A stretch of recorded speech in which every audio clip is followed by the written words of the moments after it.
এইবার আমার আমার মনে হয় যে খুব ভালো একটা ঈদ হবে। এই কারণেই যে সাকিব খান, তারপরে সিয়াম, তারপর হচ্ছে নিশু, তিনজনেরই ইনশাআল্লাহ ছবি আসতেছে। সাকিবের বরবাদ, সিয়ামের জঙ্গলি, আর নিশুর দাগি। তো এবং তিনটা পরিচালকই মানে আমি আমি খুবই প্রিয় পরিচালক। শিহাবের আমি কাজ করেছি, অসাধারণ পরিচালক। শহীদুল মন করেছিলেন সুপার ডুপার একটা হিট ছবি। অসম্ভব ক্ষমতা তার গল্প বলো, তো তার ছবি ভালো হবে। এবং আমি রহিমের ছবি করেছি। ও আমাদের একদম আমার হাতের সামনে বেড়ে ওঠা ডিরেক্টর। রহিম অসাধারণ একজন চিন্তাধারা নিয়ে এগুচ্ছে।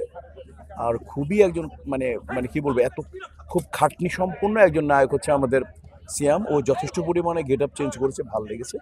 আর সাকিব তো অলরাউন্ডার। সাকিবের বরবাদ ছবি, তো ওই ছবিতে আমরা আছি এবং আরও অনেক ভালো ভালো শিল্পী আছে, আমি এখন না বলে হয়তো আপনারা জেনে গেছেন।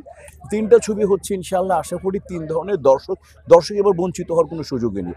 আশা করি প্রত্যেকটা সিনেপ্লেক্স থেকে আরম্ভ করে সিঙ্গেল স্ক্রিন সব জায়গায় এবং ডিজিটাল মিডিয়াতে এই ছবিগুলো জয় জয়কার থাকবে।